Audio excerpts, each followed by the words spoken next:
Bismillah, Assalamualaikum warahmatullahi wabarakatuh. So today, back to my channel. In here, I want I want to mimic this speaker. And three, two, one.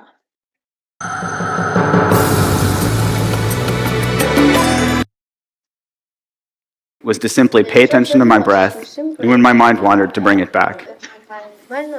Sounded simple enough, yet I'd sit on these silent retreats, sweating through t-shirts in the middle of winter.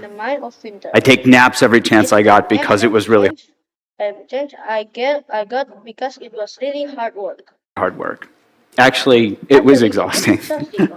The instruction was simple enough, but I was missing something really important. So why is it so hard to pay attention? Well, studies show that even when we're really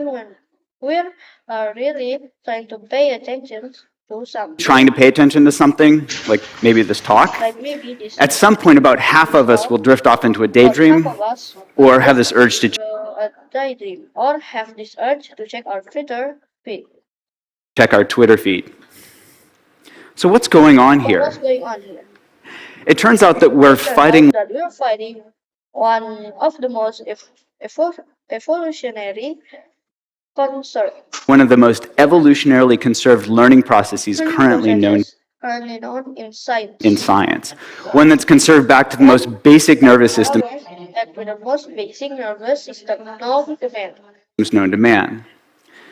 This reward-based learning process is called positive and negative reinforcement, Positive and negative reinforcement. and basically goes like this. Goes like this. Discover your band for the IELTS speaking exam with Small Talk to Me. Simply record your voice. We see some food that looks good. Our brain says, calories, survival. We eat the food, we taste it, it tastes good. And especially with sugar, our body sends a signal to our brain that says, remember what you're eating and where you found it. We lay down this context-dependent memory and learn to repeat the process next time.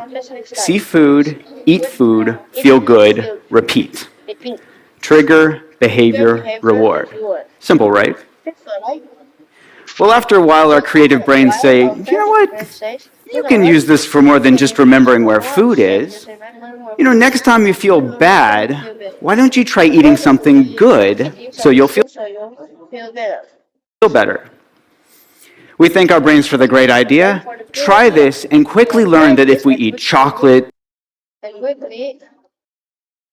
we thank our brains for the great idea. Try this and quickly learn that if we eat chocolate or ice cream when we're mad or sad, or ice cream when we're mad or sad, we feel better. you feel better.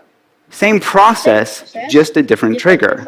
Instead of this hunger signal coming from our stomach, this emotional signal, feeling sad, triggers that urge to eat.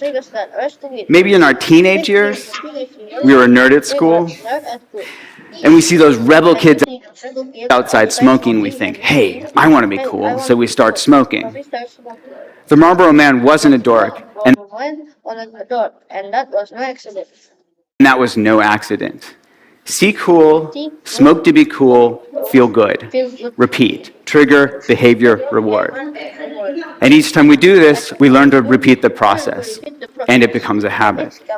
So later, feeling stressed out triggers that urge to smoke a cigarette or to eat something sweet.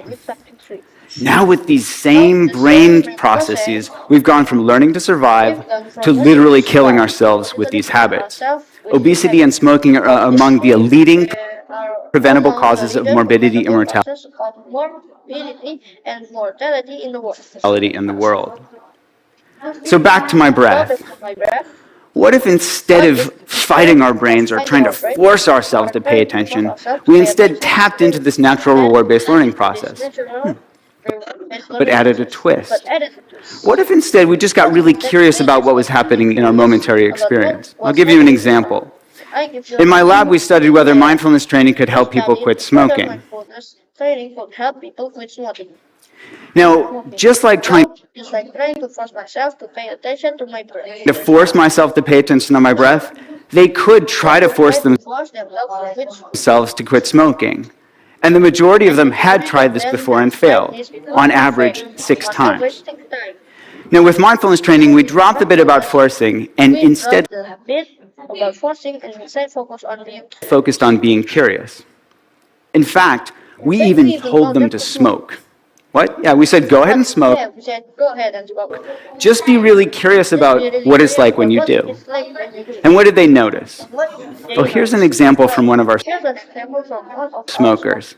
She said, She said, mindful smoking smells like stinky cheese and tastes like chemicals. Yeah. smoking smells like stinky cheese and tastes like chemicals. Yuck.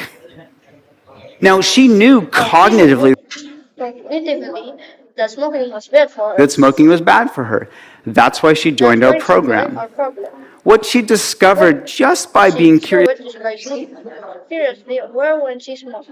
curiously aware when she smoked was that smoking tastes like shit. Something. Now, she moved from knowledge to wisdom. She moved from knowing in her head that smoking was bad for her to knowing it in her bones. And the spell of smoking was broken. She started to become disenchanted with her behavior. Now, the prefrontal cortex, that youngest part of our brain from an evolutionary perspective, it understands on an intellectual level And that to a level that we shouldn't smoke. that we shouldn't smoke. And it tries its hardest to help us change our behavior, to help us stop smoking, to help us stop eating that second, that third, that fourth cookie.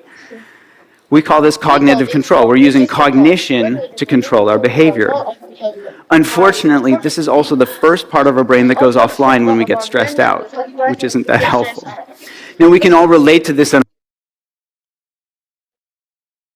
goes offline when we get stressed out, which isn't that helpful. Now, we can all relate Now we can all relate to this in our own experience. to this in our own experience. We're much more likely to do things like yell at our spouse or kids when we're stressed out or tired, even though we know it's not going to be helpful. You know, it's not going to be helpful. We just can't help ourselves. We just can't help ourselves. Now, when the prefrontal cortex goes offline, we fall back into our old habits, We fall back into our own habits. which is why this disenchantment is so important. Seeing what we get from our habits helps us understand them in a deeper level, to know it in our bones. So we don't have to force ourselves to hold back or restrain ourselves from behavior. We're just less interested in doing it in the first place. Or force ourselves to hold back. Force ourselves to hold back or restrain ourselves from behavior. Or restrain ourselves from behavior. We're just less interested in doing it in the first place.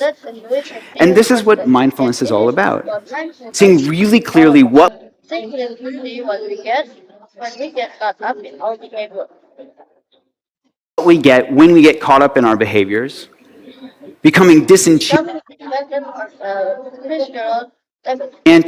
on a visceral level, and from this disenchanted stance, naturally letting go. This isn't to say that, poof, magically we quit smoking, but over time, as we learn to see more and more clearly the results of our actions, we let go of old habits and form new ones. The paradox here is that mindfulness is just about being really interested in getting close and personal with what's actually happening in our bodies and minds from moment to moment. This willingness to turn toward our experience rather than trying to make unpleasant cravings go away as quickly as possible. And this willingness to turn toward our experience is supported by curiosity, which is naturally rewarding. What does curiosity feel like? It feels good. It feels good. And what happens when we get curious? We start to notice the cravings are simply made up of body sensations. Oh, there's tightness, there's tension, there's restlessness, and that these body sensations come and go. These are bite-sized pieces of experiences that we can manage from moment to moment, rather than getting clobbered by this huge, scary craving. by this huge, scary I think that's all for me. If there is something wrong, I'm sorry. As I say, wassalamualaikum warahmatullahi wabarakatuh.